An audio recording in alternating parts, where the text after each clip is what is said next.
Students हमारे पास ये सर्ड से रिलेटेड क्वेश्चन है। सर्ड्स क्या होती हैं? सर्ड्स हैं जी हमारे पास जब नंबर्स आपके जो है स्क्वायर रूट में लिखे जाएं, स्क्वायर रूट में पाए जाने वाले टर्म्स हमारे पास सर्ड्स कहलाती हैं।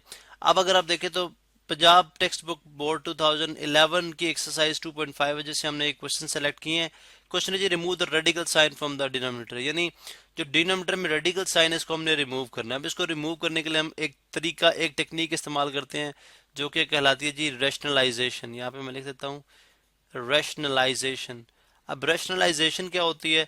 रैशनलाइजेशन सिंपली ये होती है कि आप जो है वो हमारे पास जो डिनोमिनेटर में रेडिकल साइन वाली जो टर्म होगी, ठीक है, वो जो नंबर होगा उसको उसको मल्टीप्लाई कराएंगे।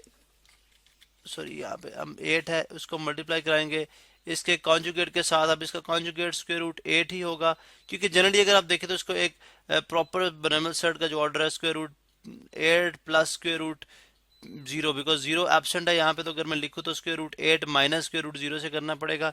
लेकिन अब चूंकि 0 एब्सेंट है तो इसलिए हम सिंपली क्या बोलेंगे, स्क्वायर रूट 8 और स्क्वायर रूट 8 से मल्टीप्लाई भी कर दिया और डिवाइड भी कर दिया। अब ये हम क्यों करते हैं? उसकी रीज़न ये है कि इससे जब हम इस तरह ये स्टेप परफॉर्म करेंगे तो हमारे पास square root 8 into 1 square root 8 ही आ जाएगा, और स्क्वायर रूट 8 और स्क्वायर रूट 8 जो है यहाँ से इसका स्क्वायर आ जाएगा, ठीक है, स्क्वायर रूट 8 का स्क्वायर। और आप जानते हैं कि स्क्वायर की रूट की वैल्यू क्या होती है, 1/2 होती है, तो ये हो जाएगा ji square root 8 divided by square से हमेशा कैंसिल आउट होता आ जाएगा डिवाइडेड बाय 8। अब स्क्वायर रूट 8 को मैं लिख सकता हूँ 4 मल्टीप्लाई बाय 2, यानी स्क्वायर रूट के अंदर ही, ठीक है, डिवाइडेड बाय 8 आ गया। और इसी तरह से फिर हमारे पास स्क्वायर रूट 4 अलग से स्क्वायर रूट 4 में टर्म्स हो तो हम अलग लिख सकते हैं इनको, डिवाइडेड बाय 8। और उसके बाद अगर आप स्क्वायर रूट 4 का स्क्वायर रूट ले लें, स्क्वायर रूट 4 को 2 का स्क्वायर लिखा जा सकता है इंटू स्क्वायर रूट 2 बाई 8, तो ये हमारे पास स्क्वायर रूट से कैंसिल आउट हो जाएगा।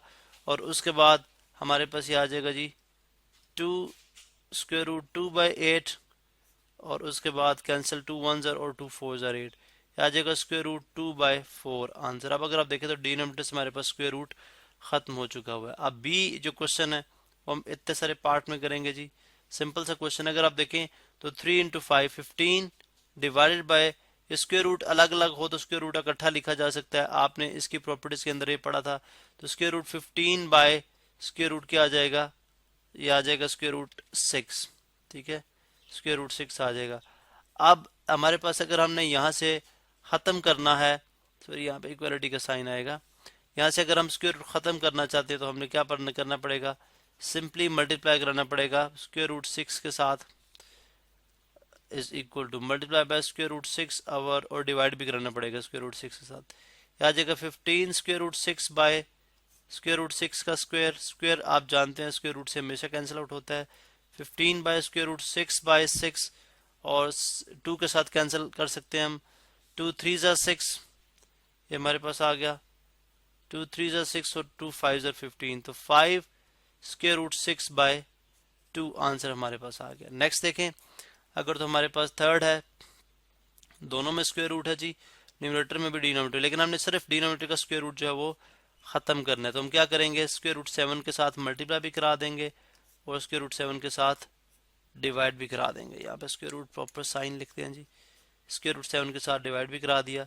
यह आ गया square root 6 multiply by square root 7, sorry यहाँ पे 7 है जी, डिवाइडेड बाय स्क्वायर रूट 7 का स्क्वायर आ गया, तो ये हमारे पास आ जाएगा स्क्वायर रूट से कैंसिल, आ जाएगा स्क्वायर रूट 6 इंटू 7, बिकॉज आप जानते हैं कि जब स्क्वायर रूट अलग अलग टर्म्स पे और मल्टीप्लाई हो रही तो हम उनका स्क्वायर रूट इकट्ठा कर सकते हैं, ठीक है, तो ये आ जाएगा 6 4 ज़ा 42 बाय 7 जो है वो हमारे पास इसका आंसर आ जाएगा।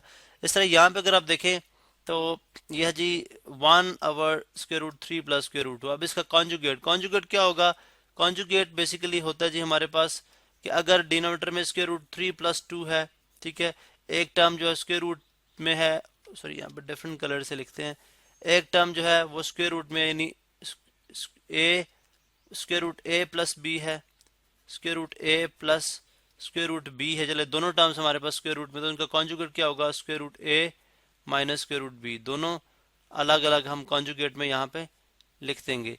अब हम क्या करेंगे, बेसिकली यहाँ पे मल्टीप्लाई कराएंगे square root 3 plus square root 2 को इसके कॉन्जुगेट के साथ जो कि स्क्वायर रूट 3 माइनस 2 है, और सॉरी यहाँ पे नीचे हम करते हैं जी, मल्टीप्लाई बाय स्क्वायर रूट 3 -2, और अब चूंकि हमने मल्टीप्लाई कराया तो डिवाइड भी कराएंगे। अब ये टर्म आपस में मल्टीप्लाई हो जाएगी, आ जाएगा स्क्वायर रूट 3 -2। आप जानते हैं ji A square minus B square formula हमारे पास, ये ए स्क्वायर आ गया, ठीक है, और ये माइनस बी स्क्वायर। यहाँ पे मैं मेंशन भी कर देता हूँ, आपको पता है जब a plus B into A minus B करते हैं हम, ठीक है, इंटू ए माइनस बी, तो हमारे पास जो फार्मूला आता है वो आता है जी A square minus B square के इक्वल। ये रफ वर्क था हमारा। अब ये a प्लस बी था, ये a माइनस बी था, तो ए स्क्वायर माइनस बी स्क्वायर के इक्वल आ गया।